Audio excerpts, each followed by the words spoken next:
사태의 경험적 가족 치료에 대해서 계속 이어가겠습니다. 가족 치료의 목표 및 과정에 대해서 살펴봅니다.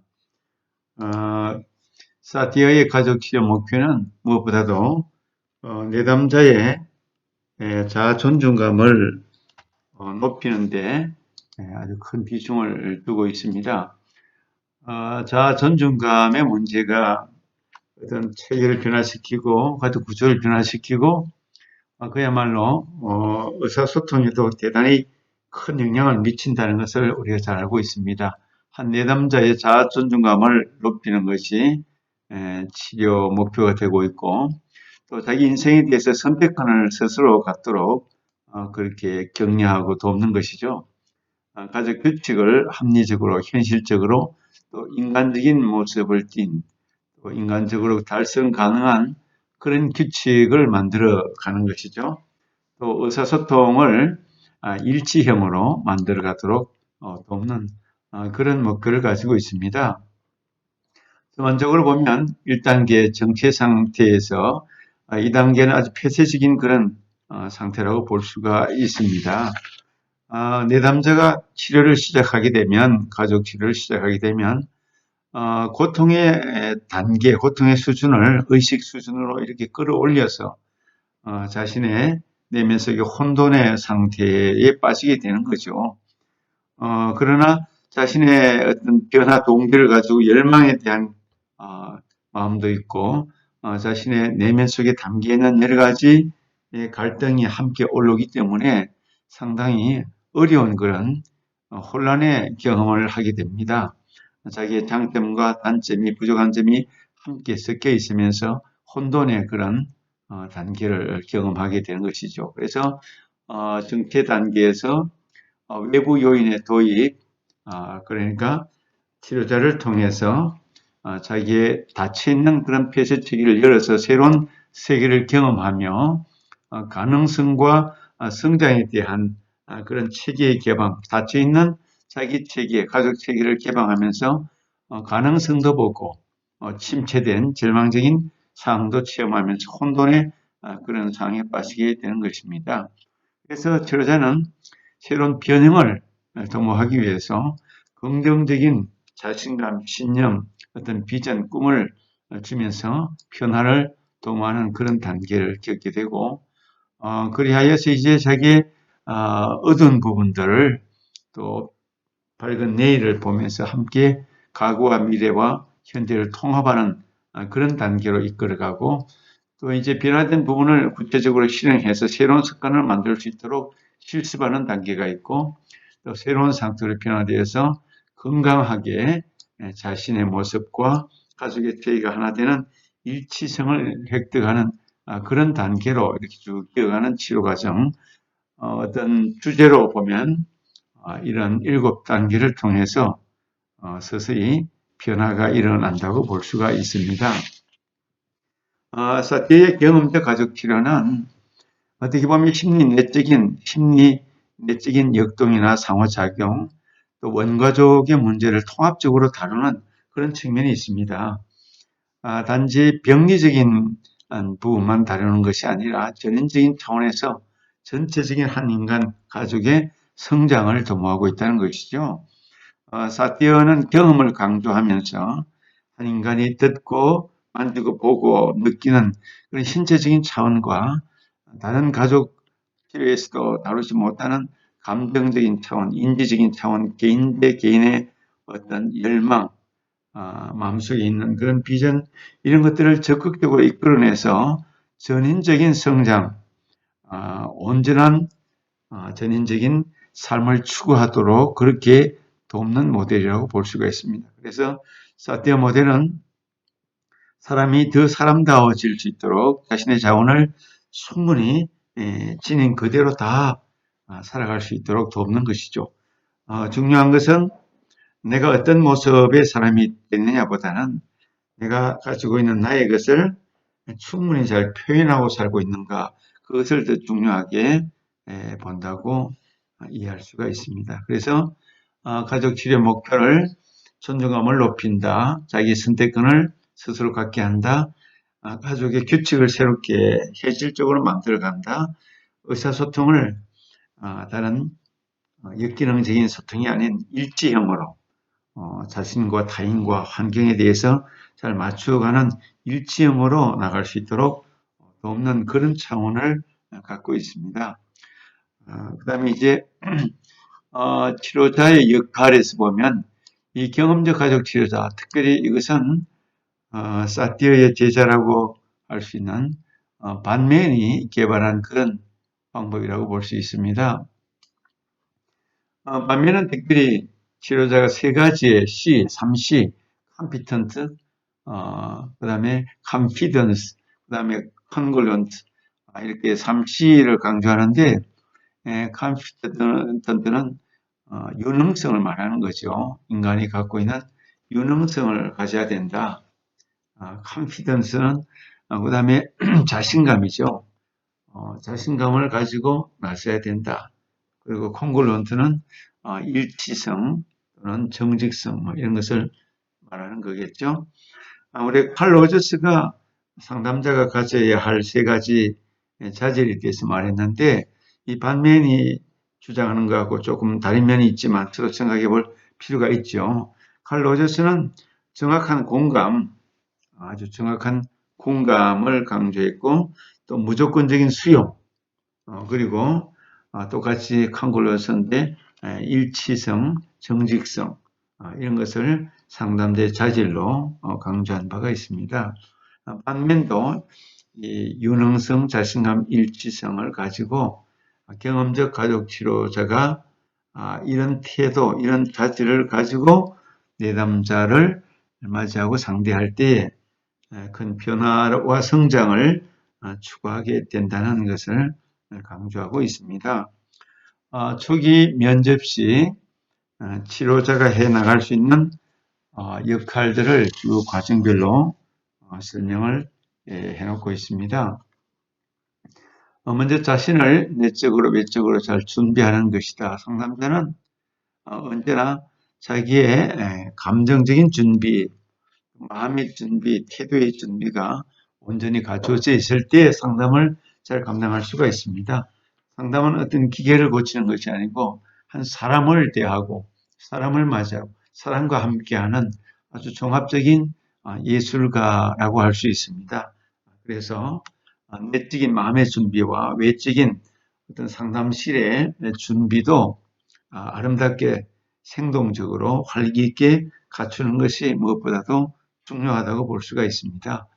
내담자와의 라포 형성, 그렇죠. 무엇보다도 관계 형성이 상담의 초기에 중요한 자원이 되고 시작하는 데 있어서 관계를 더 낮게 만드는 데 있어서 아주 소중한 그런 자원이 될 수가 있을 것입니다. 세 번째로 내담자가 희망과 소망을 갖게 하기. 상담자는 언제나 내담자에게 희망의 메시지를 전할 수 있어야 됩니다. 상담자가 문제를 너무 크게 본다든지 상담자가 우울해 있다든지 상담자가 희망을 전하지 못하면 그 상담은 효과적이지 못할 것입니다. 상담자는 언제나 희망을 얘기하고 가능합니다. 고칠 수 있습니다. 아마 시간이 조금 걸리지만 분명히 나아질 것입니다. 희망의 메시지를 전할 수 있는 그런 상담자가 되어야 할 것입니다. 내담자의 현재 문제 듣기. 문제를 들을 때 내담자의 문제를 물론 잘 경청하고 잘 공감하고 반응해야 되겠지만 문제를 너무 크게 보아서는 안 됩니다. 상담자는 언제나 문제를 축소하고 문제를 한 줄, 한 단어로 축약해서 명료화시켜서 내담자로 하여금 이 문제를 이렇게 접근하면 빨리 해결할 수 있겠구나라고 생각할 만큼 문제를 압축하고 명료화시키는 그런 작업이 상담자에게 있어야 됩니다. 그리고 문제를 긍정적이며 해결 중심적인 관점으로 변형해 나가기라고 했는데 해결 중심적이라는 관점에서 볼 때 반면이라는 이 사람도 아마 사회 구성주의와 해결 중심 치료에 많은 영향을 받고 있다는 것을 알 수 있습니다. 상담의 전 과정을 또 통해서 사정을 해보는 거죠. 내담자의 대처 유형이 어떤 유형인지를 확인하고 또 과거에 충족하지 못했던 기대감 또 미래에 대한 열망 이런 것들을 전적으로 확인해 보는 이 사정하는 과정이 상담에 있어서 필요하고 이것을 통해서 전체적인 상담의 목표와 상담의 시간과 상담의 과정을 잘 이렇게 조정할 수가 있을 것입니다.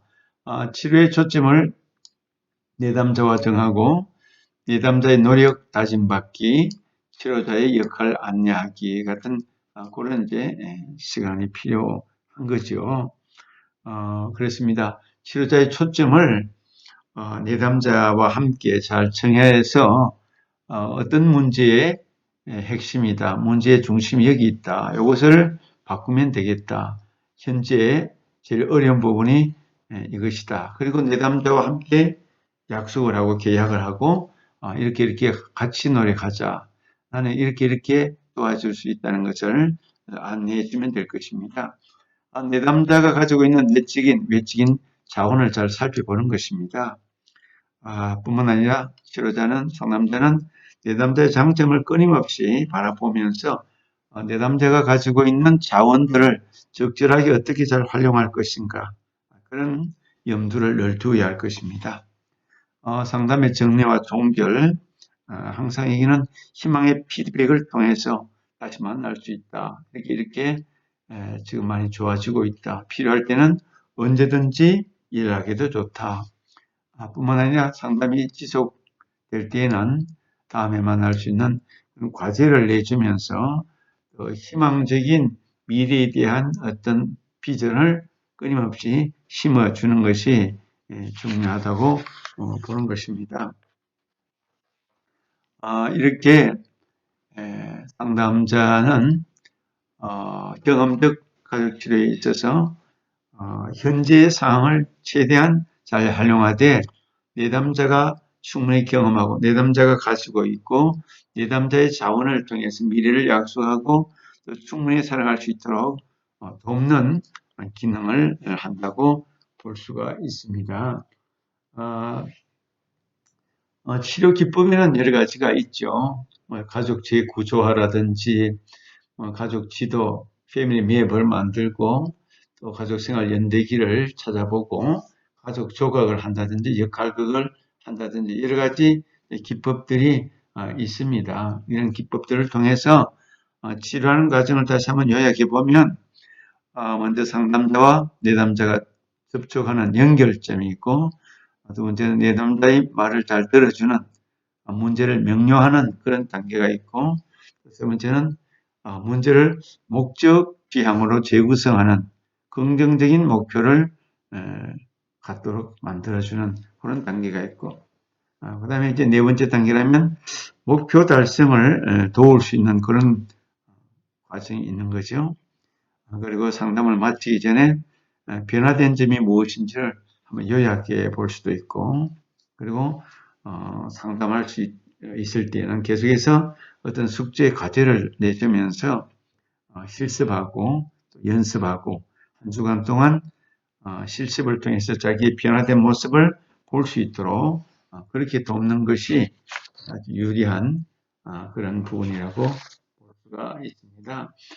사티어 모델은 내담자를 만날 때 무엇보다도 사람과 어떤 그 증상, 문제를 분리해서 볼 수 있도록 도와야 됩니다.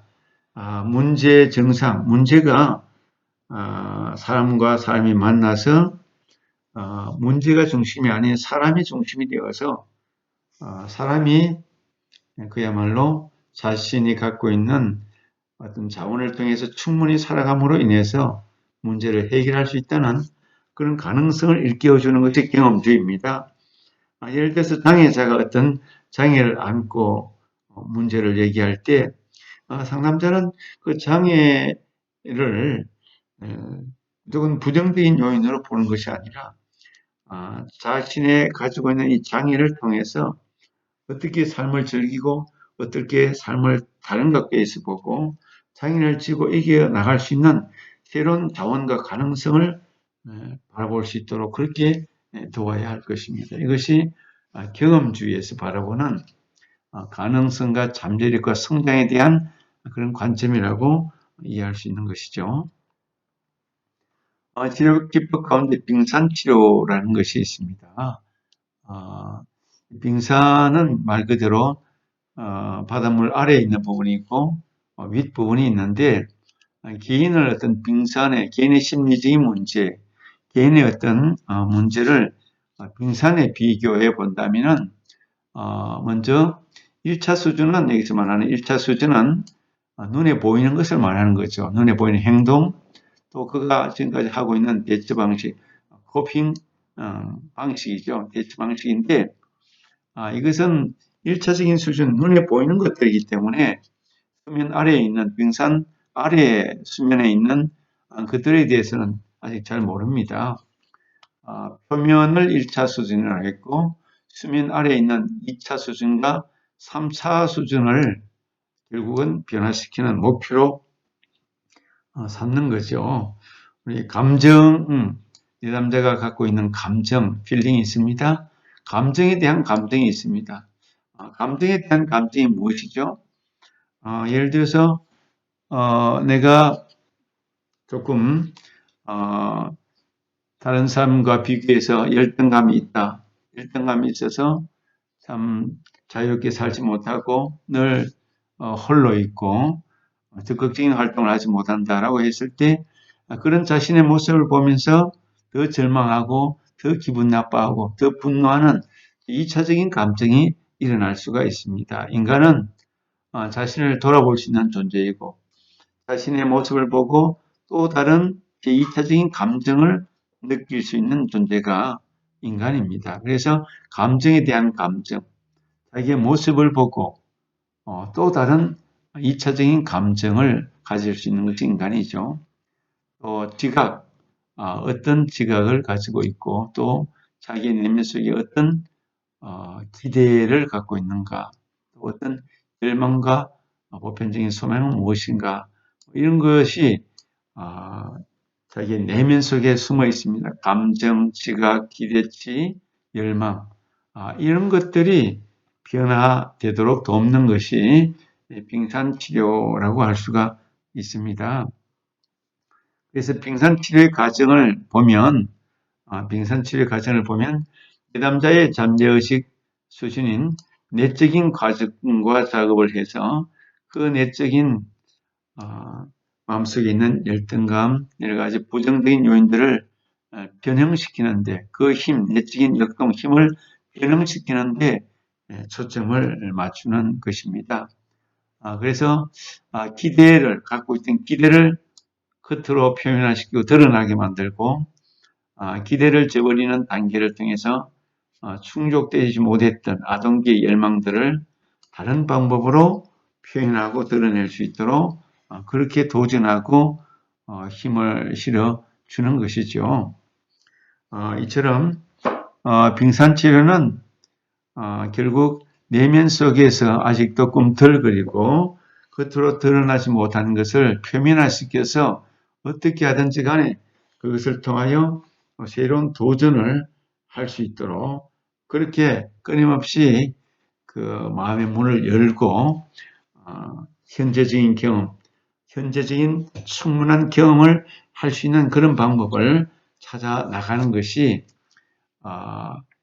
경험주의 치료, 특별히 빙산치료 과정에서 내면 속에 수면 아래에 있었던 그런 자기의 감정이나 자기의 기대감, 숨어있던 열망들을 다시 끄집어내서 바깥에서 활동할 수 있도록 실현되도록 그렇게 이끌어가는 과정이 빙산치료 과정이라고 볼 수가 있습니다.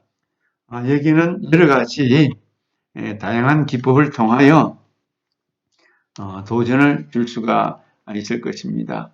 나는 나다 이제 3차 수준에서 자기 자신의 참모습을 찾기 위해서 나는 누구하고도 비교할 수 없는 똑똑한 나다. 나는 오직 이 세상에 하나밖에 없는 나이다. 나는 내가 주인이다. 내가 무엇이든지 스스로 할 수 있는 일들이 많이 있다. 라고 하면서 끊임없이 자신에 대해서 새로운 소망과 새로운 비전을 에너지를 통하여 갖도록 도전을 주는 것입니다.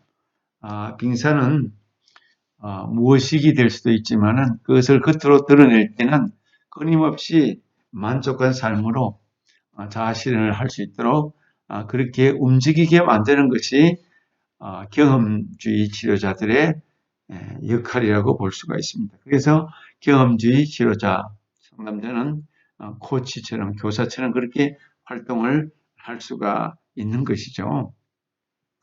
어쨌든 사티어 모델은 역기능적인 그런 의사소통을 가지고 갈등하는 많은 사람들에게 새로운 성장에 대한 가능성을 제시하면서 인간의 내면을 변화시켜 자존감을 높여주고 자신과 일치된 그런 언어 유형, 의사소통 유형을 추구하게 만들어 주어서 자기가 만족한 자존감을 회복한 그런 삶을 살아갈 수 있도록 돕는 것이 사티어 모델이라고 말할 수가 있습니다.